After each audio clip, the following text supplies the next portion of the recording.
Rachel Monroe wasn't famous, not in the celebrity sense, but for thousands of lost souls in the dark hours between midnight and morning, she was everything. Her voice was the calm between panic attacks, the anchor for the insomniac, the whisper of comfort in a screaming world. She hosted Midnight Whispers, a late-night radio show where people could confess their fears, their guilt, even their sins. And one night, the voice that called in didn't want comfort, it wanted closure, the kind you only get after someone dies.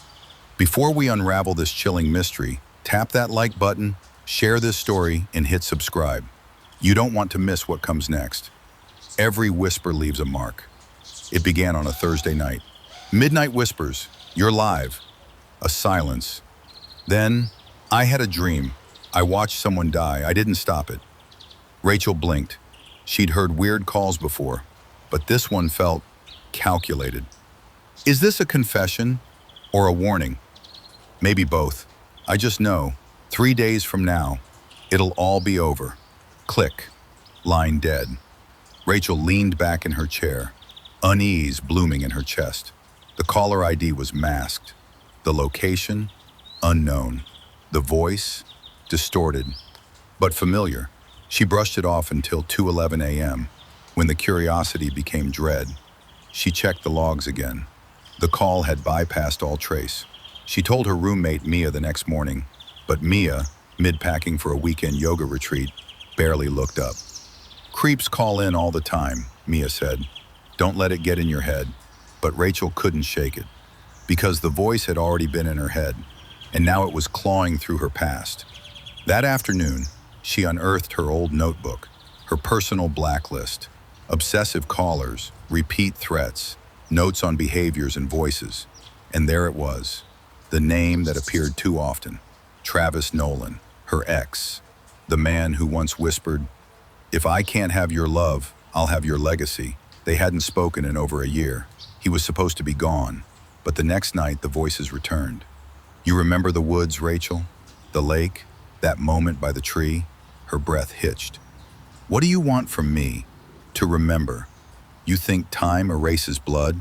You watched her die. You buried it. But some memories don't stay buried. Flashback. Summer, 2017.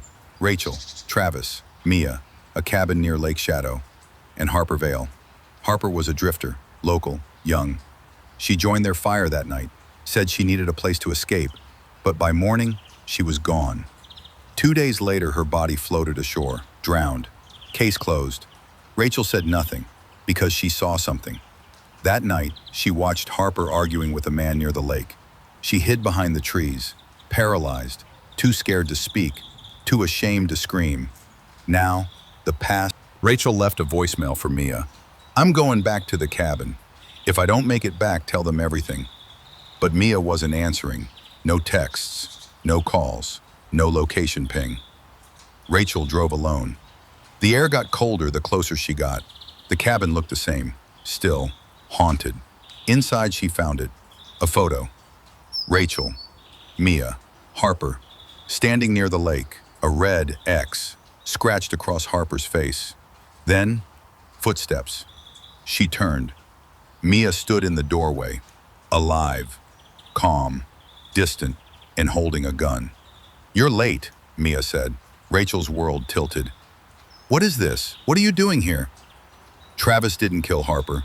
I did. Silence swallowed the room. You saw us fight that night, but you didn't stay. You didn't see what happened after.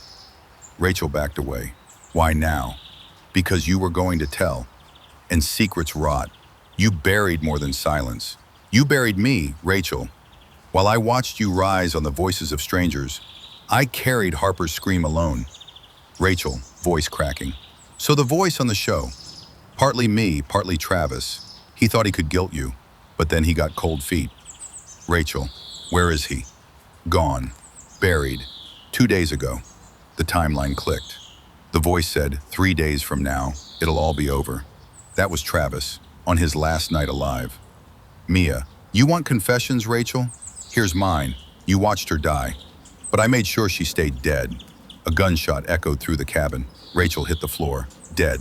A sticky note beside her read, You're buried more than a body. Police found her the next morning, but that wasn't the twist. The twist was what she did before she died. Rachel had been recording, streaming live, broadcasting her final moments, every word, every whisper, every confession to her loyal listeners. 4,000 people heard Mia's voice, heard the shot. Within hours, Mia was arrested trying to flee. And Travis? He was found buried behind the cabin, just like she said, gunshot to the back of the head. But here's the final twist. After Mia's arrest, authorities pulled months of Midnight Whispers recordings. They isolated every distorted call, ran the audio through deep forensic filters. One voice matched Mia, one voice matched Travis, but a third voice didn't match anyone in the system. Another caller, same encryption, same lake references, same obsession with Rachel. And their final call?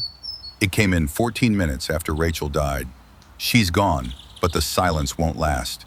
Truth never dies, it just changes voices.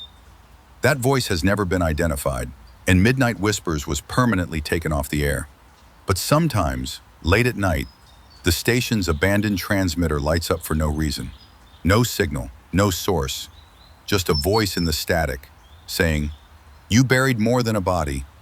Rachel Monroe was dead, shot in a remote cabin by the one person she trusted most. Her death was heard live by thousands, and her killer, Mia Monroe, was arrested within hours. Case closed, or so everyone thought. But something didn't sit right, something was off. A single unexplained detail lingered in the investigation report. One last call, placed 14 minutes after Rachel's death, encrypted, distorted. She's gone, but the silence won't last. Truth never dies, it just changes voices. The voice didn't match Mia, or Travis, or anyone in the system. Detectives labeled it a phantom transmission, a glitch, a hoax. They moved on. But Rachel's producer, a woman named Ivy Calder, didn't.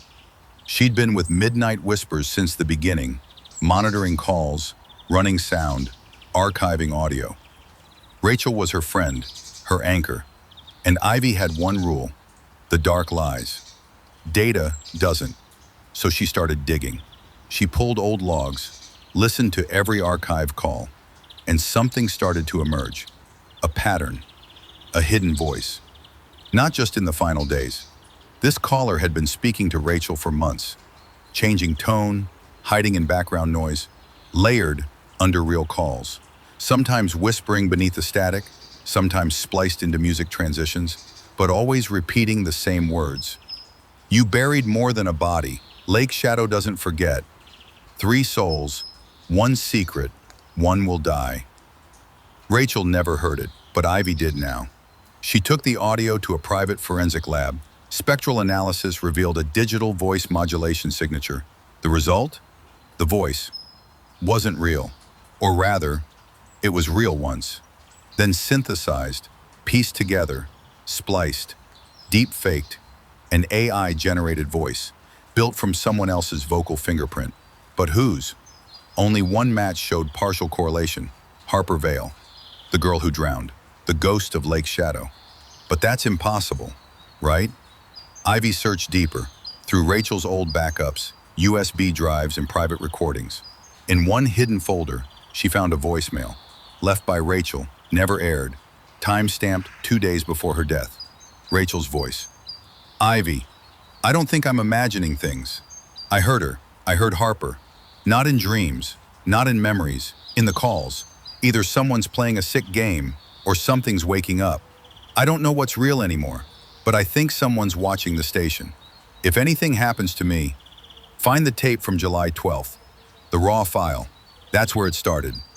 Ivy found the tape. It was from a stormy night, power outages, system glitches. Rachel had hosted solo that evening. She queued it up. And there it was. At exactly 2:44 a.m., during a moment of dead air, the station's backup generator kicked in. The mic flickered, the static thinned, and for exactly 7 seconds, a clear voice emerged. She begged me not to go, but the water was louder. Harper, or something that wanted to sound like her. Ivy sent the tape to police. The official response? Fabrication, audio manipulation, possibly an elaborate prank involving deepfake tech. But Ivy knew better. Rachel hadn't imagined it. and neither had she. So she made a choice. One final broadcast, a tribute, a warning. At midnight on April 17th, 6 weeks after Rachel's death, Ivy Calder turned on the old transmitter. "This is Ivy. I was the voice behind the voice. Rachel Monroe was more than a host. She was a seeker of truth. And that truth killed her. She played the raw recordings, the hidden messages, Rachel's private voicemail, the corrupted tape from July. Then she opened the lines. Midnight Whispers is live again. If you're out there, if you called, say something. Static, then a soft rhythmic pulse, like waves, lapping, and then, truth never dies, it just waits for new breath." Ivy's voice cracked, the signal dropped, the station's lights flickered, just like the night Rachel died, and then it went dark, permanently. The station was shuttered by the FCC days later, due to unauthorized transmissions and tampering with public signals.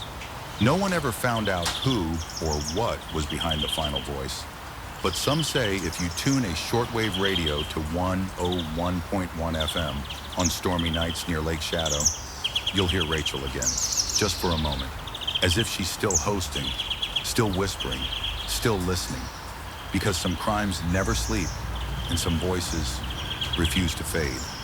If this story gripped you, like, share, and subscribe. We're just getting started, because every crime leaves a whisper, and some whispers never fade. This was Whispered Crimes, where every crime leaves a whisper.